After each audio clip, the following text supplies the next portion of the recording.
Hey guys, it's Steven here. What you guys are about ready to watch is the very first interview for the My Dad Life podcast. The man I'm interviewing is actually a former coach of mine. He was my defensive coordinator from my freshman year of high school to my senior year of high school. But more than a coach, he was definitely a mentor as both a man and as a human being. He really lived in a way that inspired you to want to live with conviction, with initiative, with vision, and with purpose.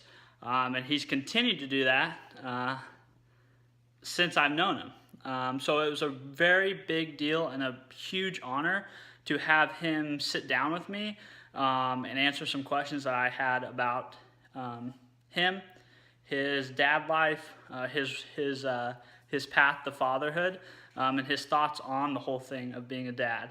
I think you're really going to enjoy his insight and his story. We talk a lot about what led him to be a dad, the story of actually adopting his two children, him and his wife's relationship, how they handle finances, the way he approaches balancing his professional work life and his personal work life. We even talk a little bit about the necessity in today's world for rituals that allow a man to transition from being a boy to a man, and how that affects how as a dad you approach raising a son. So it's a very interesting, awesome conversation with a lot of great, a lot of great vision, a lot of great talk about the clouds, but also a lot of great talk about the dirt and the day-to-day tactical stuff we can use to be successful fathers, successful men, and ultimately have a very successful dad life and level up those skills. So I hope you guys enjoy this. Please let me know what you think. Leave your comments. Give me your feedback. I would love to know how you guys enjoyed the interview, what you took away from it, what you enjoyed, what you might not have enjoyed. So yes, give me your feedback. I'd love to hear it.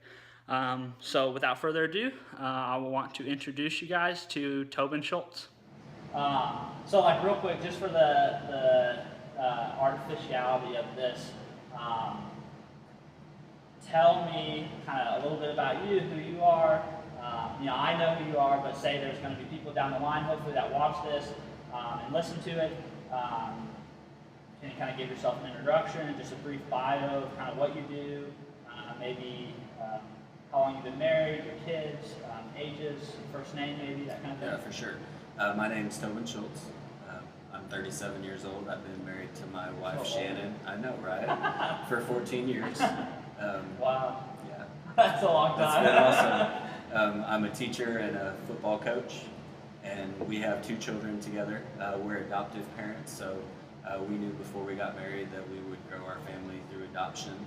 My wife knew from the time that she was 9 years old, I think, that she was really? going to be the mother of I had children. no idea that was the case. So in our premarital counseling, as we're sitting down just kind of talking about things and how we want to grow our family and expectations, that's whenever I found that out.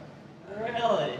Yeah, so wow. Our daughter Lily is 8 years old and will be entering third grade, and our son Eli is 4 years old. So we have a unique family in that as parents we're not really noticeable, but people always remember our children because we have a Asian daughter and an African son. The Rogers, like I've become really close friends with them. Like they refer to their family as the tribe because they have all these adopted children. Well, that's cool. So like I had no idea. Like that's so like not that strange, but it's a different path to parenthood. Definitely. For most people, and most people, it's a it's not like a lesser or secondary choice, but it's a pivot almost in a sense. It is. For one reason or another. It is. And that's actually something that my wife is passionate about, advertising and making sure people know, like, people will say the most insensitive things like, oh, you couldn't have your own. Yeah. She's like, actually, they are my own, and actually, no, we didn't attempt to have biological children, and it wasn't that I was infertile and couldn't have children. We wanted to adopt children and grow our family that way. So wow. So she knew, like 9 years old. She knew she wanted to be a mom, right. Which is like not a lot of people decide that early on, or even like have that like awareness awareness of themselves. Right. And then she even, on top of that, decides she wanted to be an adopted mother. Exactly. Like I think that speaks to who your wife is. I think so, for sure. Like from your standpoint, did you know that you wanted to be a father that young, or was that something you know, kind of like you said, you found out in marital counseling that was her intention? Right. What were your intentions kind of coming into the relationship? So I had an awesome family growing up and a really good experience, 2 parents that loved me. So from the time I was a small child, I knew, or I wanted to have a family and grow up and have 2 kids, just like my parents had 2 kids, and be a dad and play baseball with my son and live the American dream. The only hang up really that my mom kept bringing up was she didn't think I'd find any woman that would commit to marrying me. So once I found Shannon, we knew eventually we would have children. We did decide that we wanted to really establish ourselves independently of children first, and really spend some time just getting to know each other and having fun early in our marriage. So as the youngest children on both sides of the family, and none of our older siblings have children, there's a lot of pressure on us to produce that first grandchild, and we didn't jump into that or rush into that. I want to say it was 6 years into our marriage before we adopted Lily. So in that 6 years, you guys, where did you feel like that was something that both of you guys wanted to do, was wait to be parents, more so to develop your relationship? Yes, exactly. Now, how long were you guys together before you got married? Well, we were engaged within 4 months of dating. Oh, wow, so you guys knew. But then we were engaged for a year before we actually got married. Cool. And then whenever we got married 1 week, and then the next week I pretty much started my first teaching job, and she still had 2 years of college remaining, including a year of being an athlete at Missouri Southern. So that first year of marriage, we definitely wouldn't have had time to worry about children. We're just trying to watch each other play games and spend as much time as possible together. So that's awesome that you guys, I mean, there's so much like foresight and She wanted to, it was really important to her to establish a career, and she didn't know she wanted to be a stay-at-home mom, which now she is, and wouldn't trade it, and is actually talking about maybe continuing to do that even after both of the children are in school, just to be engaged in their life. But so she did, like, as coming out of college and everything, and then marrying you and entering that, like, that wasn't, being a stay-at-home mom wasn't her intention. No, her initial intention, she has a degree in special education, and she was working on a master's in recreational therapy, and so she really has a passion for working with people who have disabilities. But then she decided she would give it a try when Lily came home, and then from the time that she started spending, she was really worried she was going to have to go back and return to the workforce because staying at home wouldn't be for her, but it turned out that it really was. And I think that that's a big key to our family, and as far as me being relatively successful professionally, I have no stress at home. To be honest, I come home and there are there's no drama, there's no headaches, because she manages everything so well at home. So I'm able to really be resilient at work and invest myself and pour myself into that when I'm there, and when I'm home I can focus on home, but she's really the one that makes that run. That's awesome. So you guys, 6 years, and then I'm guessing you guys prayed about it and kind of felt like the timing was right, and then you kind of begin that process of investigating adoption, where to, who from, that kind of thing. So tell us, like, the story of when you found out you guys were going to get Lily, how that all came to be, how it transpired. You know, that's kind of like, you didn't have the moment of like, I'm pregnant, but you had, you know, it's similar, it's the equivalent of it. Right. So for us, it was relatively a whirlwind. When you hear about other adoptive stories, there are families that are on wait lists for 18 months, 2 years, 5 years, getting their child home, and it wasn't like that for us at all. We basically decided, okay, we're ready. We were well networked, and we were connected with an orphanage in Taiwan. And so the first step, if you're going to adopt children, is you have to have a home study done by a social worker. And so we had that home study done, and they said, yep, your home would be a good place to raise a child in, and that was a good process to go through. Even simple things that maybe we hadn't considered, like smoke detectors in certain rooms and things like that, just getting the house and ourselves ready to be parents. So that was the first step. And then the second step was we contacted this orphanage and sent some letters of recommendation and filled out applications, etc. And 1 week they accepted us and they put us on the wait list. And the average time on the wait list, they told us, was around 15 to 18 months. And then the next week, they contacted us and said, we have a 2-month-old little girl. So it came really quick once it got started. And, you know, we were emailed a photograph of her. And so we pulled that up on the computer. And the second that we saw it, my wife just had a joyful laughter and squealed. Love at first sight. That's our baby. Wow. So that was pretty exciting. That's it was destiny. a cool moment. Yeah, definitely. Your life has kind of been almost like destiny. Like and it might not be destiny. It might be the blessings and doing things you're supposed to do. But you meet the woman that you love. 4 months, you're engaged. Right.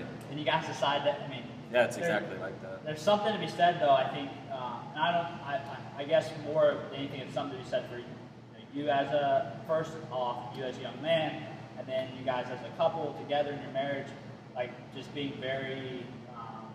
I'm guessing there's a lot of faith involved, a lot of praying, a lot of trusting, and it seems to me that was rewarded in both those circumstances.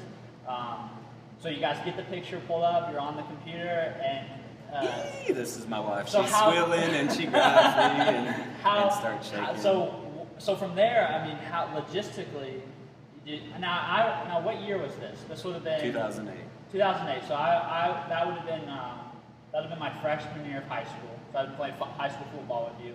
I kind of remember that, and I remember that period for one reason, because for people that are listening that don't know, my dad's the technologist guy at the high school, and he had told me that you had slowed down the network because you were trying to download Rosetta Stone or something of the equivalent to learn the language, so you could communicate and shut down the bandwidth. Yeah. That's like that sticks very vividly in my mind, because one, it's humorous, but two, because like how many guys would go to that step, to when they're going to adopt a kid. I just don't think very many people would put that kind of effort on top of, I know this from firsthand experience, but just on top of everything that was going on with being a football coach, with teaching responsibilities, and trying to just adopt a kid nonetheless, but then take it upon yourself to try to learn part of another language, that's incredible. So says the guy who is doing a blog and a vlog to prepare to be a dad, but right? part of it's, there's some selfishness to it in it, but then you guys, so that all transpires. So I'm guessing there's some flights involved, there's some travel. There is. So international adoption in terms of paperwork and logistics is a handful, and my wife is definitely the person who took the lead on all that. But there's a lot of legislation, and it just continues to grow and expand to limit, risks of terrorism, and then also to prevent human trafficking, which I'm all for prohibiting human trafficking. But both of those issues really make international adoption more difficult. We did what's called an independent international adoption, which I don't even think is possible anymore. But that means we didn't have an adoption agency. We were our own adoption agency. And work directly with this orphanage. And the orphanage is phenomenal.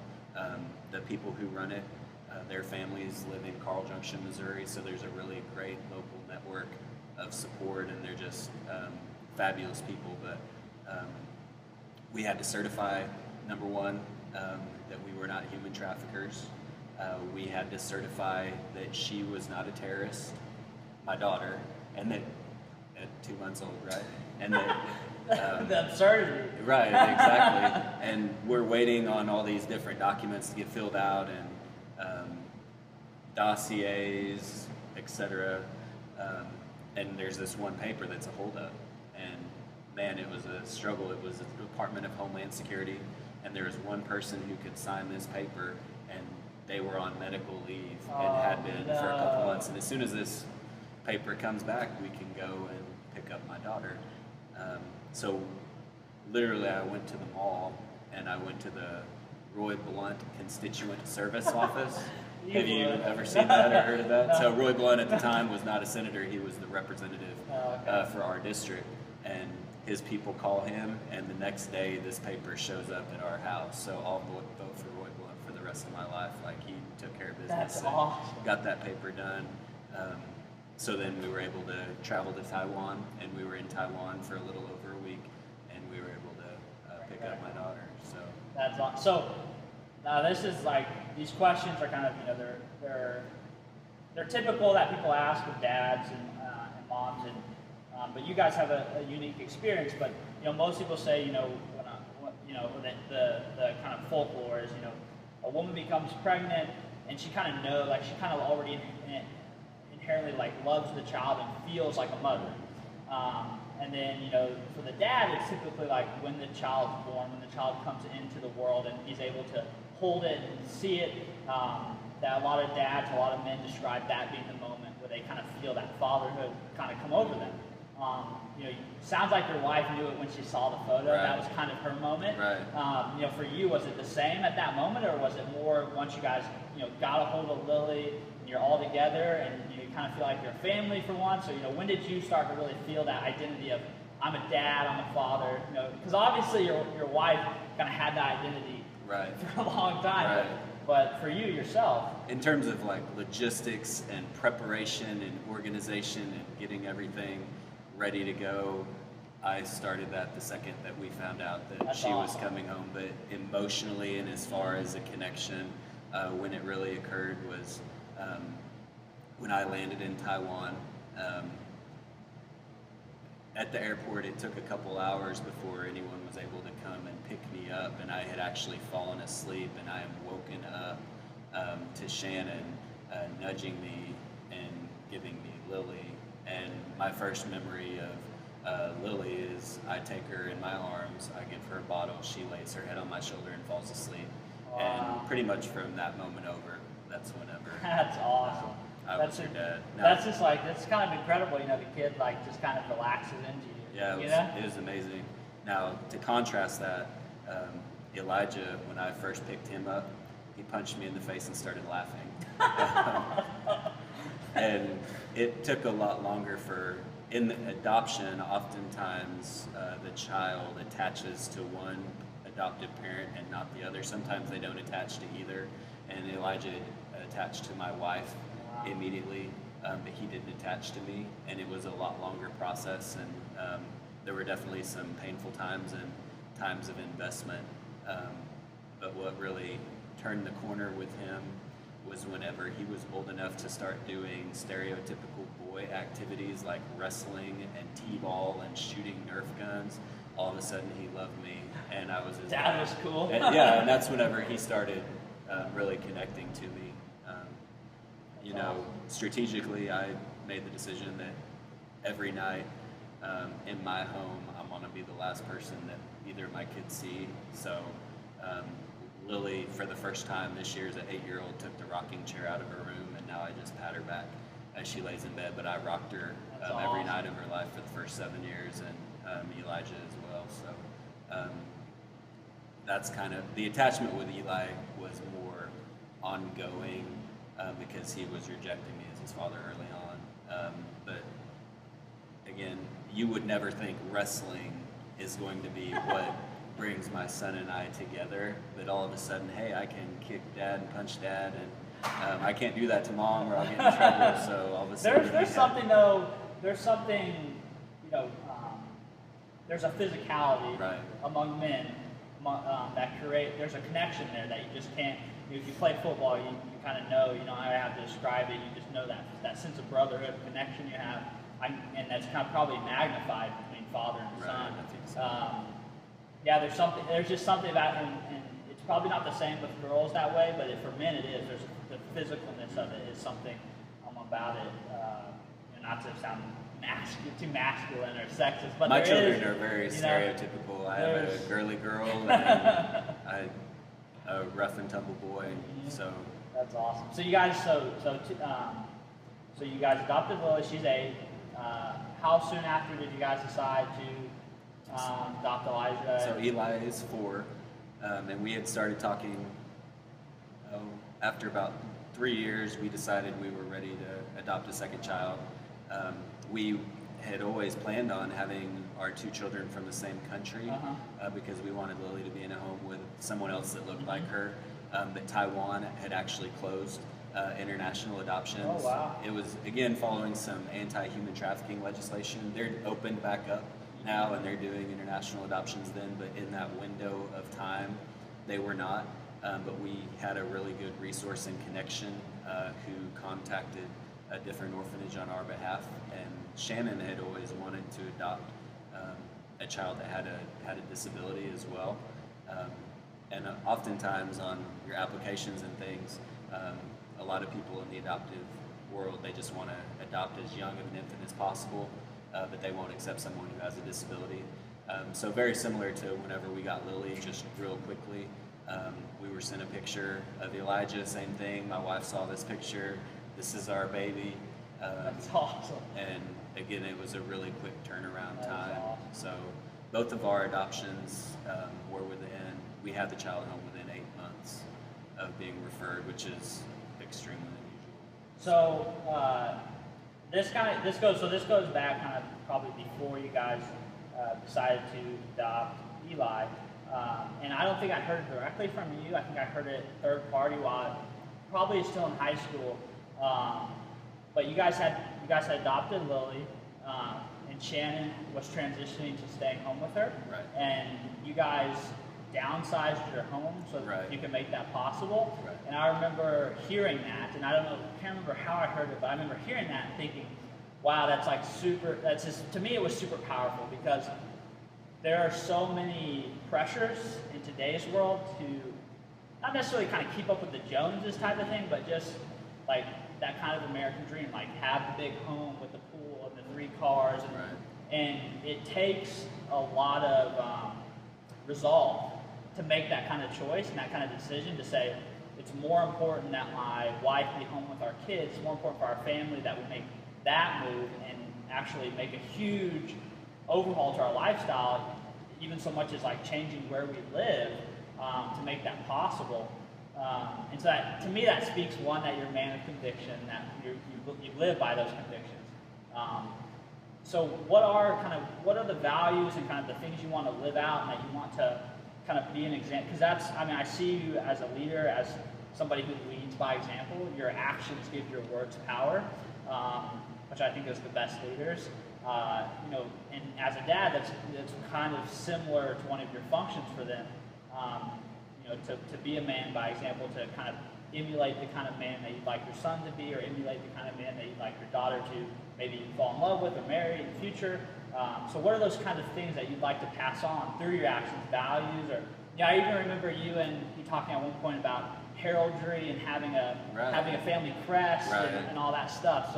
So that has kind of changed, because the idea of a family crest is very European, and we have a son from Africa and a daughter from Taiwan, so it doesn't really fit the symbolism to have these knights and that type of a crest. But what we have done is we've created a family ring, and it has symbols from Elijah's people, and it also has symbols from Taiwan as well that kind of represent those things, and I thought you might bring that up. So very cool. I have it here, but if I was to sum up the whole thing, it would be sacrificial love, I think, is probably if we're going to just tie it all together in one principle, I think that's probably what is the most important thing. So kind of Cloud's view of that, like, how do you view that? How would you talk about that? How would you, try to tell somebody else about sacrificial love? How would you describe it, I guess? Well, we then break it down into very specific principles, one being generosity, give, until it hurts, I guess, to help other people. Service and protection. We talk about protection. We talk about being a voice for people who don't have a voice, and really taking care of people who don't have the ability to take care of or stand up for themselves. If you let me see it, I'll keep going there with you. so I need a little mental prompt here. Um, Wisdom and just continuing to pursue and better yourself and learn and gain knowledge so that you have the ability to be the best you that you can be. So, and each one of those symbols are kind of, now they're related to Lily's or Eli's Right, so culture. Or we go every other one. So there's the Akan nation is the people group that Eli is from, and then we have some Chinese symbols for Lily. And so on the ring, it's every other one. We have an African symbol. That's awesome. And So wisdom, serve and protect. let's go do this. Okay, so we have the sacrificial cross, love. which to us is that's the umbrella. Like that's everything. That's the servant leadership, sacrificial love. Then we have the generosity. We have protection and strength. We have love, and we have wisdom. Wow. So, I can't tell you like those, like you just saying those things, how much like you as a person embody those things. Like that's like, more of a compliment than I deserve. and like I was saying, like you definitely are somebody who like and that's something like I've been thinking about a lot because growing up, your parents often try, in their best effort to raise you correctly, they try to steer you and guide you a lot of the times with their words. And maybe as you're dealing with life and you're dealing with being a parent, you almost forget how perceptive your children are of you and your actions, more so than almost anything else. And so like something like I have been thinking about a ton of as far as like being a dad is like words are important, and like as a leader too, like even in athletics, in football, like being a captain, like that was always something that was like for me.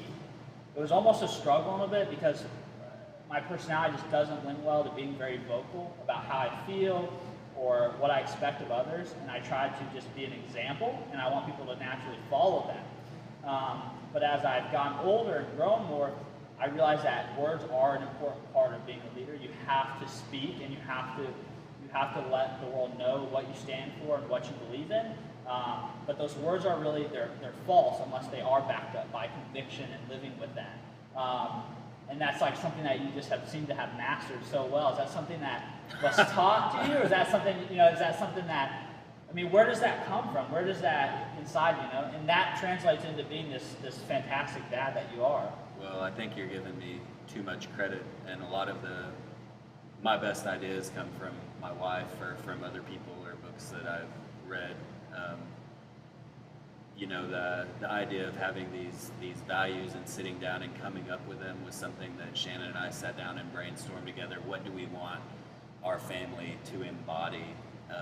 What are our core values as a family that we want to pass on? And then as far as how do we teach our children about those, some books that I've read have been very influential. So the one that you were referencing earlier was called Raising a Modern Day Knight. Yes, I remember you saying that one. Yeah, and it's definitely, I watched your vlog about the 6 books that have influenced you most as a dad, and I think that's definitely one that's worth reading. Okay.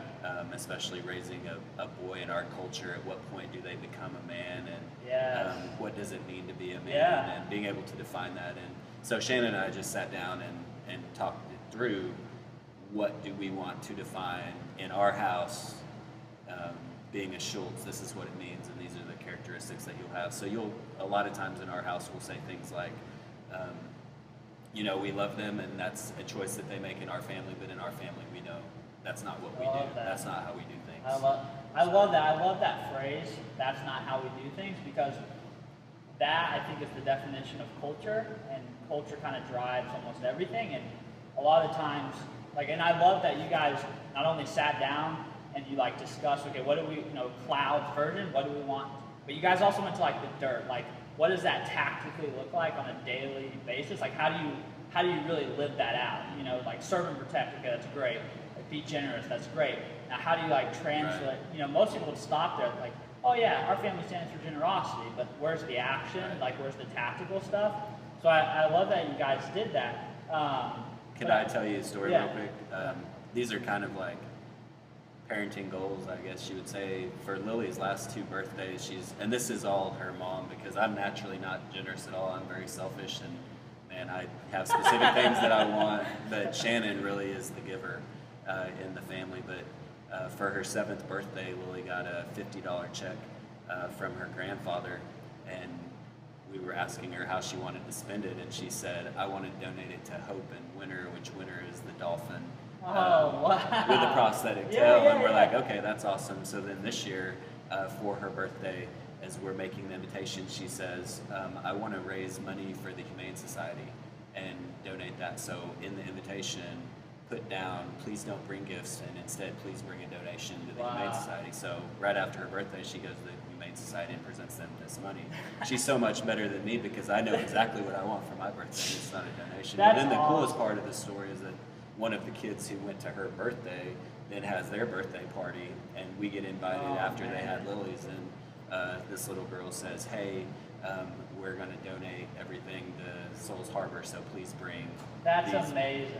Like, I think that really speaks to like this idea of like, okay, you know, because my personal belief is I think everybody comes into this world with kind of like innate tendencies, and I think the environment with which you're placed in can foster or kill some of those innate tendencies, not for good or forever, but it just strengthens them or weakens them. And I think that speaks to, one, your guys' decision to cultivate those tendencies in your children.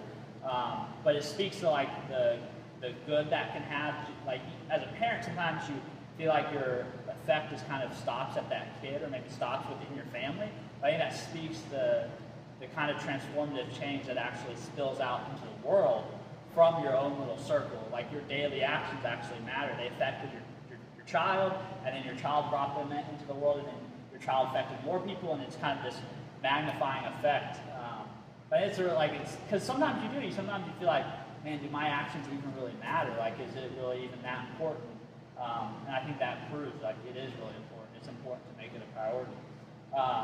So going back to kind of your guys' decision to bring, or Shannon's decision, I guess, to be a stay-at-home mom, and then you guys kind of organize your life around how do we make that happen. You know, how do you guys? Because I feel like one of the things that's very important for a household, and like I think one thing that me and my wife and Kelsey, that's really helped us is being very open, honest, communicating very clearly about money, about finances, about where we put our money reflects where our priorities at. So I'd like to know kind of the tacticals of how you and Chen go about discussing that. Is there a system you guys use? I'm kind of a fan of Dave Ramsey and the envelope. And, we do the envelope okay, system. yeah. So that's very cool. Like I think that's something that doesn't. Money seems very objective, but a lot of the times, what me and Kelsey found is that there's actually a lot of emotions wrapped up in that what should be very objective. And so talking, discussing about that, how did you and Shannon approach that, you know, going into your marriage as young people and then moving into parenthood? We had a great mentor. We were just really blessed that before we got married and we sat down to have premarital counseling, that we had somebody who, this is their approach to it, is they sat down and they gave us a quiz in separate rooms, and they would bring up an issue like family budget or you name it that's an issue in marriage, it's on this questionnaire. And it was a continuum. Have you discussed this? Have you reached a decision about this issue? And so we're taking this independently, and I write, yep, we've discussed it and reached a decision. And then Shannon comes in and like, we haven't discussed this at all. So we really sat down and tried to figure it out at that point. And honestly, over the 14 years, what the envelopes are hasn't really changed at all. But before we ever got married, we sat down and we talked about it. And, you know, 10% of our income is going to go to our church. And we're going to need this amount for gas money and this amount for groceries. And we don't have a lot of discretionary, honestly, at this point. But that's kind of how we that's good, handle that money. I think like this kind of like it's a theme, but theme for you guys in your lives from the stories you're telling is like just how intentional you and your wife are about things. Like you guys don't leave it up to chance, and I love that because I think way too many people like prayer is awesome, faith is awesome, but I also think there has to be some intentionality behind your actions. And that's like something you guys, like you sharing all this stuff with me and with people that hopefully are going to watch this, is really impactful, because I think that's a very overarching theme for you guys, is being intentional about the way you parent, being intentional about the way you do your marriage, being intentional about the way you spend your money even. So another kind of tactical question, you discussed books that kind of influence you. You mentioned one.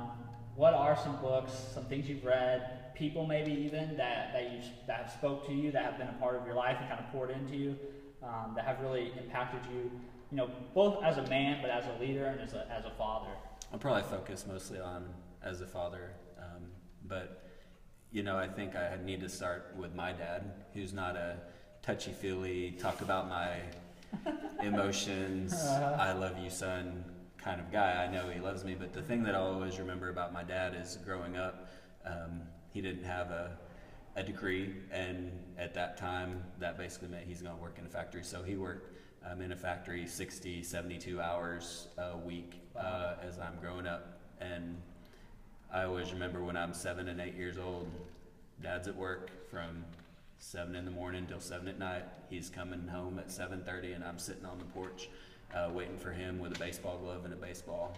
And looking back now, how many fathers would have went inside and ate first, or sat in a recliner and watched television and at the end of a long day? But that's not what he did. He played catch with me for 20 minutes, and then he went in and ate. He spent all his vacation days when I'm in high school. He gets 2 weeks vacation. He spent every one on a Friday night so he could watch all my high school football games. So that's the kind of the father that raised me, and I think it's just the intentional investment in the child that he showed me is what I hope to show to my children.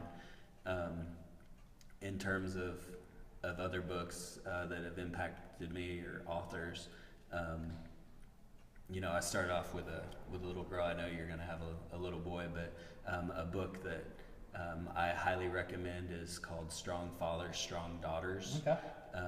And it's definitely one worth your library. I did bring some of the books, but my top ones aren't here because people borrowed them. And that's a good thing. Back, right? That's awesome. Strong Fathers, Strong Daughters. The second one is How to Keep the Little in Your Girl. I think like in the world of media and these 10-year-olds trying to dress like they're 21 and Instagram overly models. Yeah. Exactly.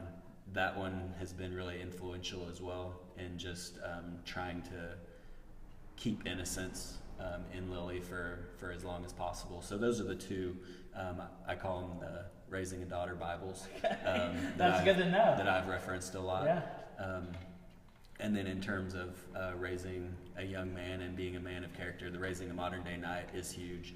And then Resolution, which was the book that accompanied the movie Courageous, if you've seen the movie Courageous. So the Resolution for Men was one that accompanied that. And then Bringing Up Boys by Dr. James Dobson is another one. And what it really focuses on is, in our culture, there's this almost movement to extinguish masculinity, or a lot of things that define masculinity are taboo or bad, and rowdy boys, that's not acceptable. And so it really, how do you balance letting this kid be rough and tumble and learn through exploration and get their energy out? And is it okay for them to wrestle in the middle of the living room and to walk up to me and hit me? Is that okay? And how do you kind of balance that? So those are some of the most important books I've read. Tony Dungy books as well have had a big impact on me. And Coach Lawrence was the one that shared all the Dungy books with me. I love those. I got those on my bookshelf. I refer to them all the time. Well, they had a big impact on me. Just coaching, as you could, speak to, between your freshman year and your senior year, I think that I underwent a pretty positive transformation in the way that I coach, and those Dungy books definitely were instrumental in that, I think. So, talking about because being, so you're 37, I'm 23. We're essentially two different generations, but sometimes we're lumped in together. But like being a product of that world where masculinity, like you said, it's not necessarily shame, but it is kind of like marginalized or minimalized. Like that's kind of like seen as to be, to be too masculine is to be a bad thing. And you're like, you have to be this well-rounded, which is awesome. I think that's a great idea, but that there is part of, like me and my brother talk about this, there is a battle there to like claim that masculinity and keep a hold of it. Like you're raising a son, and in addition to that kind of question of how do you help your son deal with that, and then second, which first time I ever heard anyone talk about this was you, but since then, me and my brother have talked about it a lot, probably spurred by you. This idea of like transition from boyhood to manhood, and how there is, like, me and my brother like can clearly say there was no point in our growing up where there was a definitive change. Like for myself, it was probably moving out of my parents' home. Like that was me claiming that autonomy and that like adulthood and manhood. How do you plan to approach that, with your own son moving forward? If it's something that you don't have necessarily planned for, that's okay. But have you thought about it, and kind of how do you and your wife have talked about it, and that kind of thing? We have. So, following the advice of the book that I referenced earlier, we're going to kind of do it in stages. And the simplest way to put it is, as he reaches certain milestones, he will get additional privileges and additional responsibilities. But he'll also be expected to meet higher levels of expectation. So I don't even know if this will make it, but you just said manhood, so I have to tell this. I just found this out a couple years ago. There's a local physician's assistant who was born in Africa, and he did not come to the United States until he was already a man. Well, in his tribe, the custom at the age of 13 or 14 was a public circumcision to become a man. And becoming a man was when you gained the rights and privileges and responsibilities associated with manhood. Primarily, you can get married and have a family, right? Well, the way it works is you sit on this log and they publicly circumcise you with no anesthetic, and if you cry, then you're not a man. Oh man! And so what I remember him telling me was that he's there as a 13-year-old boy and he passes into manhood, but there are these 60 and 70 and 80-year-old men who come back every year and are sitting on that bench just weeping, and they've never become a man. Wow. And I guess it's not to that extent in the U.S., but what I think of is people they should have entered manhood, but they were never given that opportunity or welcomed into it. And I think it's a really good image of how harmful that can be to them. And you have these 60, 70, and 80-year-olds who were never married, never got to have a family because no one ever welcomed them into the realm of manhood. I completely agree. And like that's something like for me, like now, like these are very like formative, pivotal, like starting a family, being a husband, like in our marriage, in our relationship, there is definitely, we are very much more the traditional role where Kelsey's not necessarily submissive, but she takes the more subservient role in our dynamic, and she looks to me to be more of the leader as far as like deciding where the family is going to move and how we're going to move forward in my career and her career, that kind of thing. Like, she's very much an equal, but she also kind of, there's the energy, there's two different, like, I'm more of the director of it all, and she's more of like an advisor, counselor to me. But that kind of, it's a strange thing because, in a relationship you kind of have that thrust upon you almost, where you kind of figure it out along the way as you're like stumbling through your relationship. But there's not like, it's a struggle. Like there is no definitive point in our culture where somebody says, you are not a boy anymore, you are a man, you're going to act like a man, you're going to be expected to do these things. Like I always think back to like my grandfathers who at 18 were fighting Nazis, you know what I mean, or were going to Vietnam, or doing these like amazing, like heroic, sacrificial things. And then I look at what I was doing at 18, or what a lot of my friends and my peers are doing now at 22, 23 years old. And there's definitely maybe a digression, a little bit of character, because the expectation has been placed on them. I think the way it was in previous generations, like it was, you kind of get out of high school, you get married, you get a family. Not that that's necessarily the right path for everyone, or those were the right timelines, but that was like the ritualistic transition. Right. Those milestones were there, and those milestones now have been pushed further and further and further out. Like, in your 20s, don't need to be serious. You need to have fun, Right. no responsibility, no burden, and then maybe start considering it when you're 30. Maybe start considering kids when you're 35. So on and so forth. But yeah, I think that's like super important. That's why I'm really passionate about the dadhood thing, because I think that, like I said, I think being a father, being a dad, there's a balance there of being like the caring motherliness, but also being a leader and assuming that responsibility for your family, and then your community, and then eventually your society and your culture. And that's something that I think is lacking in today's world. And so part of this is trying to help kind of reestablish the honor and the courage that goes along with that, and the coolness that would go along with being a dad. Same way we talked about earlier, like it is for moms, and how revered motherhood is. Right. Trying to make fatherhood that kind of reverence. So I didn't really answer your question No, because no. I told that story. So going back to it, yeah. We think there will probably be 3 or 4 phases where we kind of give him. He gets new responsibilities and new privileges every day, but we think there will be 3 or 4 phases where we make a big deal about it. And if we're talking about ages, probably once around 5 years old, and then probably once around 11, 12, 13 years old.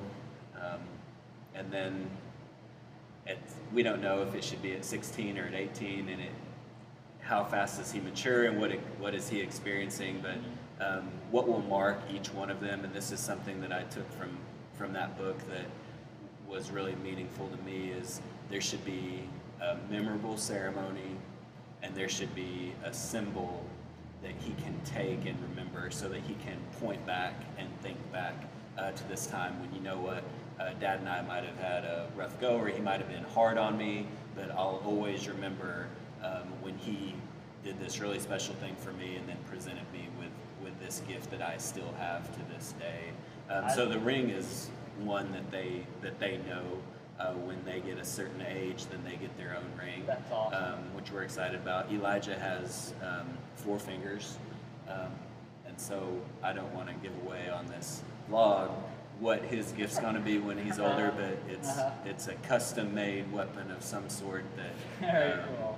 he'll be Very able to cool. use with his 4 fingers. I think that, you talk about the specifics, and I think the specifics, for being trying to offer my viewpoint of this, because I'm technically a dad, but I haven't had those dad experiences quite yet. But like offering it from the other point of perspective, like the young man, the son. I don't know if like you said, the specifics are hard to nail down. I don't even know if they're so much as important as it is, from my own experience, somebody just having that moment where they're giving you permission to kind of claim that manhood and make that transition, where they're offering you the opportunity and not feeling like you're kind of in this weird nebulous, am I allowed to? Do I have permission? Is it the right thing? Is it the wrong thing? And really, like you guys said, getting that guidance for your son, where you make a big deal about it, and you're letting him know, here it is, this is your opportunity to up the ante and step into that next phase and make progress, as a person, as a man, and so forth, is it's a huge deal, and I'm hoping that in some way, shape, or form, hopefully talking to you as years go on and your experience with it, I can do something to replicate that in our own way.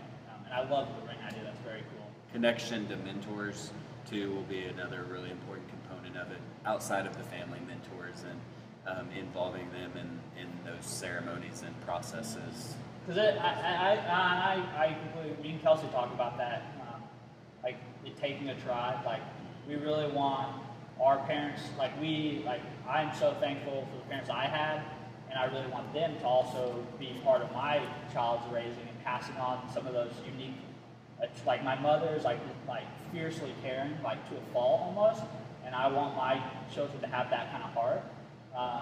My dad has like stubborn work ethic, and I really respect that, and I would like that to be something that also, hopefully he passes to me and I can pass it along, but also having somebody that's not that father-son kind of closeness, but someone that's a little bit more removed.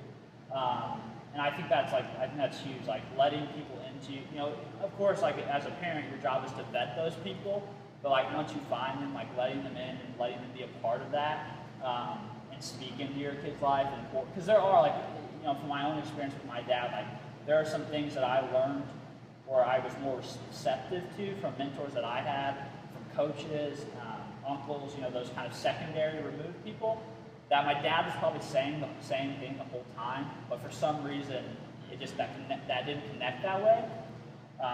So kind of like, I don't want to keep you very much longer, so I just want to wrap up with like a big question to kind of sum everything up. So not to be morbid, but like something I tell people a lot, like one of the things that really drives me is like this my own sense of my mortality, in the sense that and that's why I thanked you earlier for your time, because that's your most valuable resource. You're never going to get this hour back or these 2 hours back. It was time well spent. But I'm super appreciative of that, because I recognize that.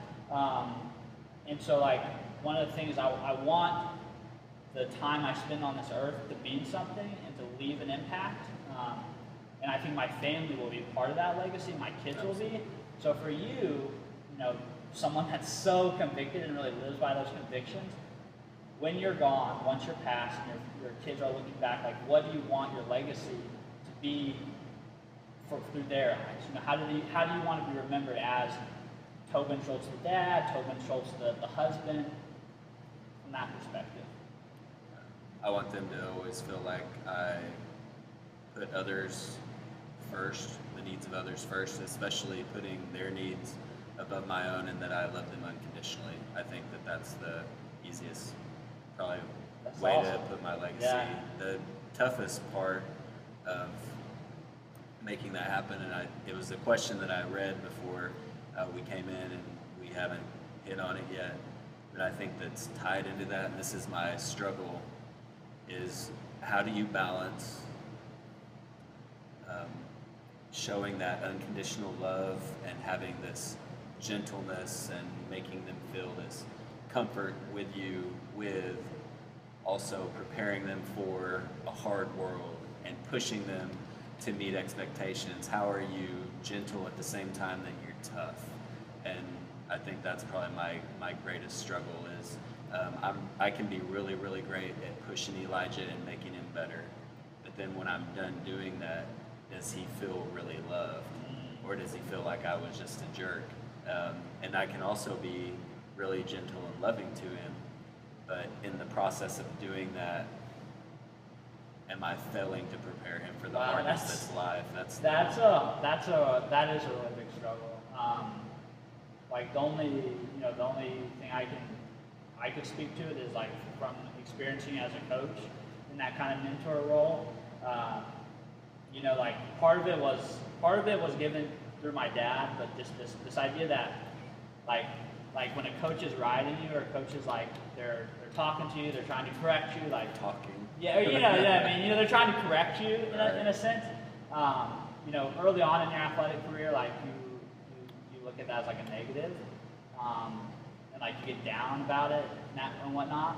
But then like through my dad and through other coaches too, like there's that sense of like it's when they stop talking to you, it's when they stop holding you accountable that you should get worried, because it's in a sense they moved on. And that's never going to happen with your own kid.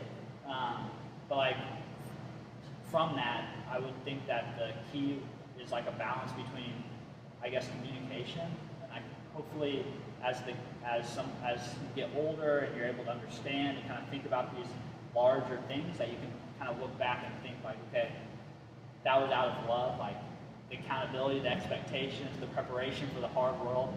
It came from like a place of deep caring and understanding, because you don't want to push your kid out there unprepared for everything that's going to throw at them. That's a tough one.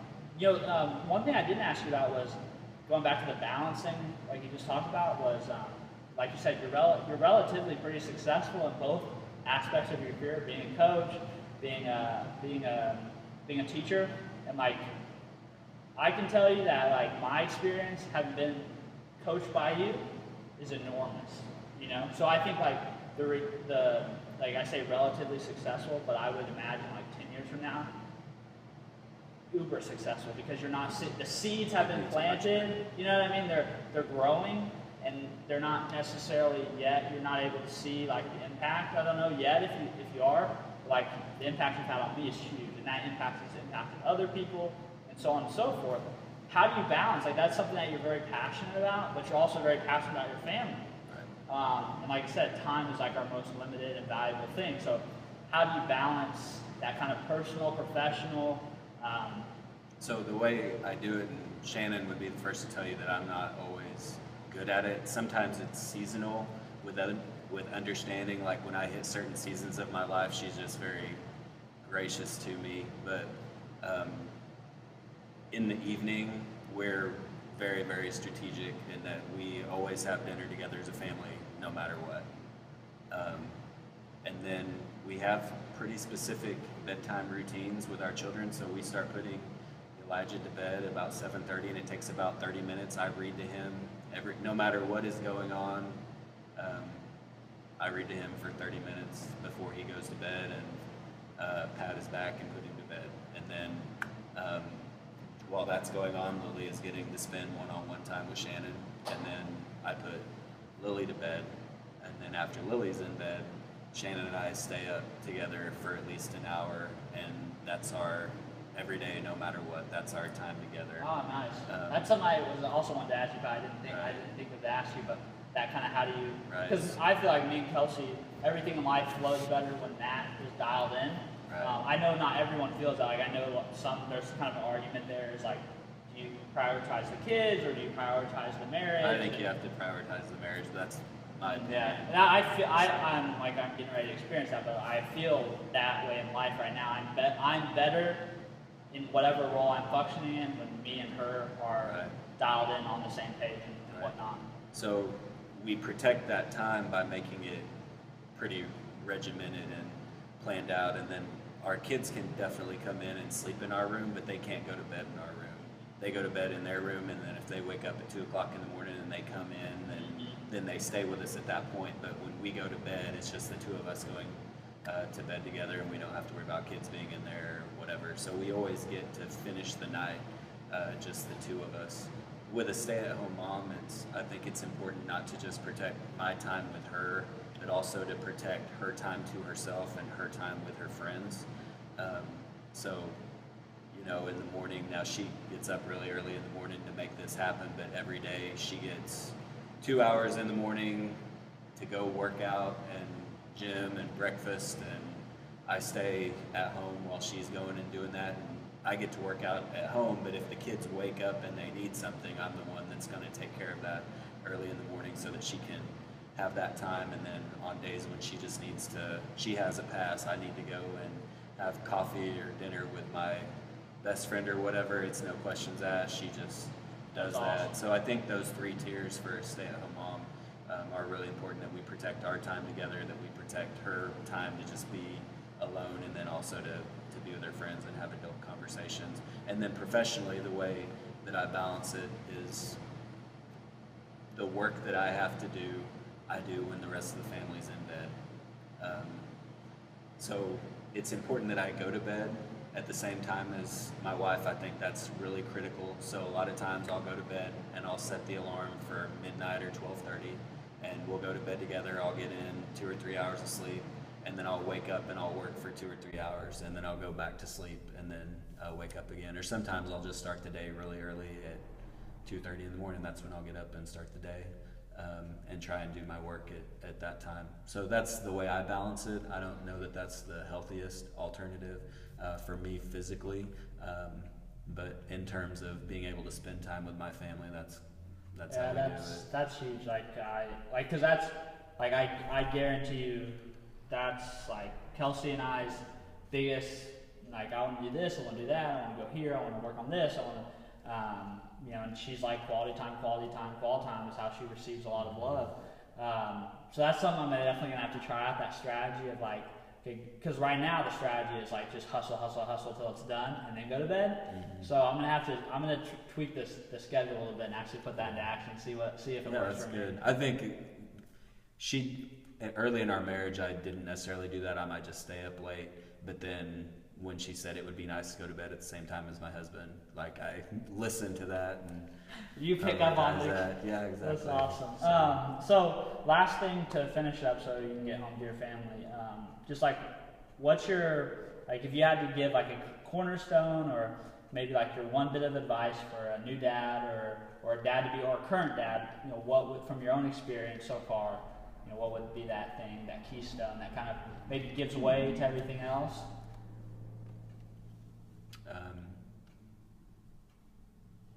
Pressure.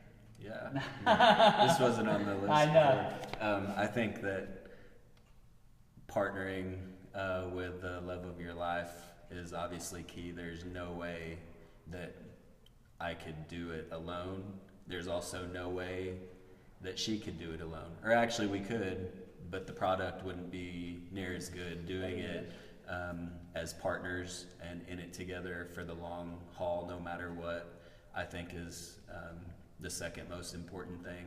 As my dad told me right before we got Eli home, there is going to come a point with your children where no matter what you say, what you try, what you do not have the ability to get through to them, and so you better commit their lives to God and count on Him in those times. And he flat out told me whenever I was 6 or 7 years old, that he prayed that either God would completely take over my life or that I would have a very, very short life because I would be ruining other people's lives. Oh man. And I definitely understand the point. I know exactly what he wanted to happen, but essentially I think that has to be the key is That's sage wisdom. just like you are, prepare yourself to be a great dad and become wise and well networked and well connected with resources. But at the end of the day, you can't always be there for your kid, and the only person that can is God. So you better make sure that they're well connected with Him, and then do it in complete partnership with your spouse, because the things that she is really, really great at overcome things that I'm really bad at. And then there's some things where I can step in and do a good job where she would struggle as well. So I think that those two components are probably most important. That's awesome. I love that. So that's where we'll end it. I appreciate you taking the time a lot. Like, really appreciate it.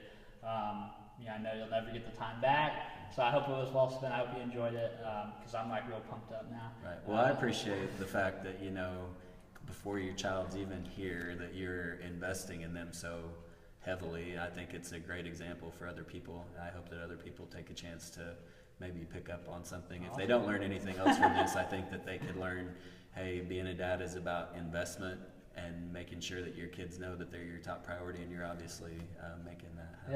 Yeah, I'm trying to. So sweet, awesome. I appreciate it a lot, Coach Schultz. So we'll stop right there. Awesome, man. I appreciate it. It's a good visit. Yeah. No, for real, dude. It's like you're talking about how. Hey guys, awesome. So I hope you really enjoyed the interview. Please, if you did enjoy it, let me know what you thought, what you liked, what you didn't like. And please subscribe to this channel if you have enjoyed the videos, you enjoyed the interview you just watched. And please, if you know a guy, you know a dad, you know somebody who would be interested in this conversation or the videos that we're producing here at My Dad Life, please share it with them. I want our reach to be large, and I want to grow a community, fathers who are passionate about being dads. So yeah, I hope you guys really enjoyed it. And until the next episode, I will talk to you guys later. Bye.